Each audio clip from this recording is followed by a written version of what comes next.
क्यों, वीडियो का टाइटल और थंबनेल देखकर चौंक गए ना? चौंक गई मम्मी। चौंक गए मम्मी। चौंक गए कॉलर बाबू। हाँ, सही पढ़ा है आपने। ये जूते 13 करोड़ के हैं, लेकिन इन्हें खरीदने के बाद भी इन्हें छू नहीं पाओगे। बात थोड़ी तो अजीब है। इतने महंगे जूते खरीदे, ऊपर से ना तो उसे देख सकते हैं और ना टच कर सकते हैं। भाई, ये जानते हुए भी कि अपने जूतों को कभी टच नहीं कर पाओगे, कोई भी ऐसे स्नीकर्स खरीदेगा ही क्यों? सवाल तो इंटरेस्टिंग है, लेकिन इस सवाल के जवाब में जो कॉन्सेप्ट छुपा है वो कई ज्यादा इंटरेस्टिंग। और आज का वीडियो इसी बारे में है, तो चलो वीडियो देखते हैं।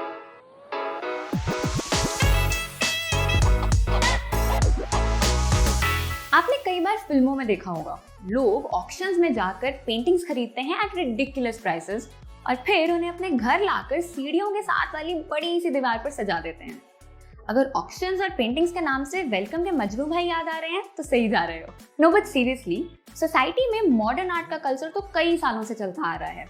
कुछ लोगों को पेंटिंग्स कलेक्ट करने का शौक है, तो कुछ लोगों को विंटेज कार्स का शौक होता है, और कुछ मुझ जैसे बुक लवर्स भी होंगे जिन्हें विंटेज रेयर बुक्स कलेक्ट करने का शौक होता है। रेयर किताबों से याद आया, 2007 में Harry Potter and the philosopher's stone का पहला ब्रिटिश एडिशन बिका फॉर $18,000, यानी 13 लाख रुपए से भी ज्यादा।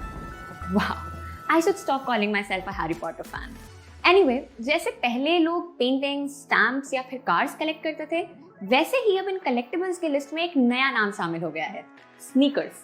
वेल, एक्चुअली नया कहना तो पूरी तरह से सही नहीं होगा, क्योंकि अमेरिका में स्नीकर कलेक्शन का कल्चर 1980s में ही आ गया था, और इसका मेजर क्रेडिट जाता है बास्केटबॉल प्लेयर माइकल जॉर्डन को और उनकी line of shoes air Jordans, जो अमेरिका में लॉन्च हुई थी 1985 में।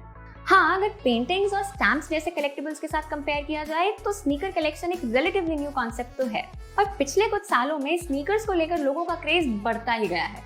बस किसी तरह वो लेटेस्ट एक्सक्लूसिव स्नीकर्स का एक पेयर मिल जाए, इसके लिए लोग क्या क्या नहीं करते। जैसे ये देखिए, यीजी नाम के एक ब्रांड के स्नीकर्स खरीदने के लिए लोग पूरा दिन भी स्टोर्स के बाहर लाइनों में खड़े रहने के लिए तैयार थे। यहाँ तक कि कुछ लोग तो बोरिया बिस्तर लेकर पहुंच जाते थे स्टोर्स के बाहर, और यहाँ हम हैं जो आजकल बस वैक्सीन के लिए ही लाइनों में लग रहे हैं। खैर, अगर आपको स्नीकर्स एज कलेक्टिबल्स का कॉन्सेप्ट थोड़ा अजीब लग रहा है तो अभी आगे सुनो। अब जो हम बात करने जा रहे हैं, that will blow your mind. क्या ऐसा हो सकता है कि आप ये इतने महंगे स्नीकर्स खरीद तो लें, लेकिन आपको कभी भी ये छूने और यहाँ तक कि देखने को भी ना मिले? तौबा तौबा तौबा, थारा मूड खराब कर दिया। 150 रुपया देगा। अब आप कहोगे, अगर ऐसा ही है तो फिर ये जूते खरीदने की जरूरत ही क्या है?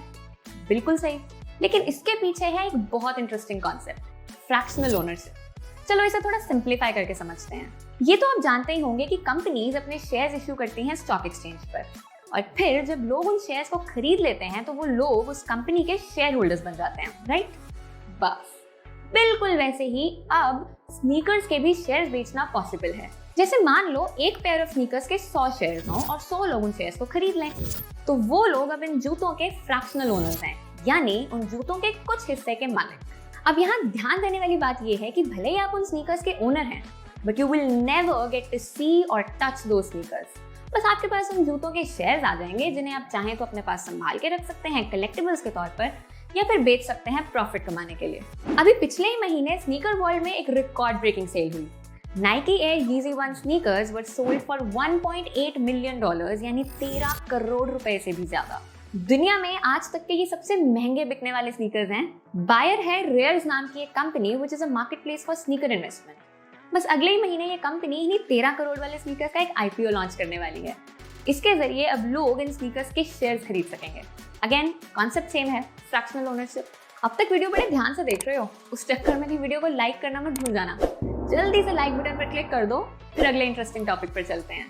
स्नीकर्स एज कलेक्टिबल्स और उनमें फ्रैक्शनल ओनरशिप के कॉन्सेप्ट को समझने के बाद एक सवाल ये भी हो सकता है कि ऐसा करने से मॉडर्न आर्ट मार्केट पर क्या असर पड़ेगा। देखा जाए तो जैसे पहले मॉडर्न आर्ट मार्केट में पेंटिंग्स, कार्ड्स या फिर स्टैम्प्स पॉपुलर थी, वैसे ही अब स्नीकर्स हो गए, सिंपल।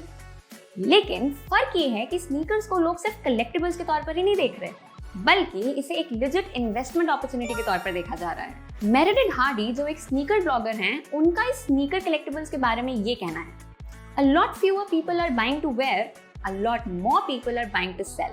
मतलब लोग ये महंगे स्नीकर्स खरीद रहे हैं पहनने के लिए नहीं, बल्कि सही वक्त आने पर उन्हें बेचकर प्रॉफिट कमाने के लिए।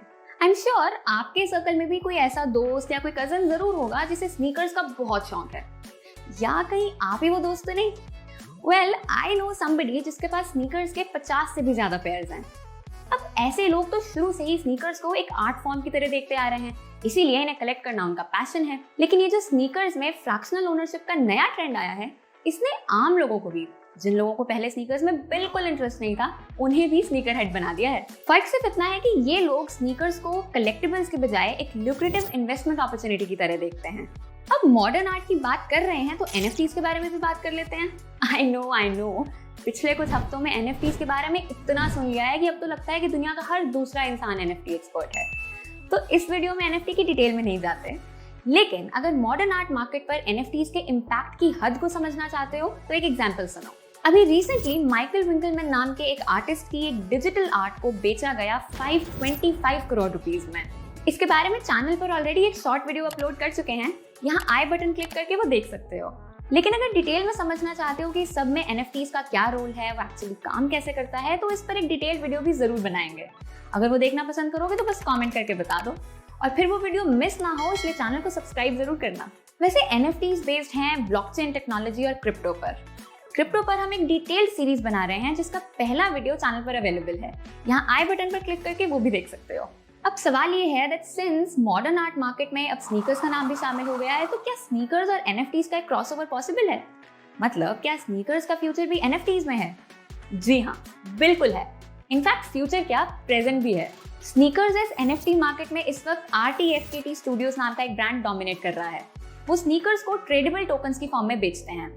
सिमिलरली रेयर शू नाम का एक ब्रांड है जो स्नीकर आर्टवर्क्स बनाता है, और अभी रिसेंटली उनके एक NFT को खरीदा गया $5,600 में, which is more than 4 lakh rupees. Wow, modern art market हर दिन इवॉल्व हो रही है। I mean, कुछ साल पहले तक किसे पता था कि एक दिन जूते भी करोड़ों रुपए के बिकेंगे। लेकिन अगर आज हमें सोचना हो कि फ्यूचर में किस चीज की वैल्यू ऐसे ही बढ़ सकती है तो क्या कहोगे? क्या लगता है कलेक्टिबल्स में अगला नाम क्या होगा? कमेंट करके बता दो, और अगर अपनी प्रेडिक्शन को लेकर कॉन्फिडेंट हो तो कलेक्ट करना भी शुरू कर दो। अगर वीडियो अच्छी लगी तो make sure you give it a thumbs up. I will see you in the next one. Till then, stay curious.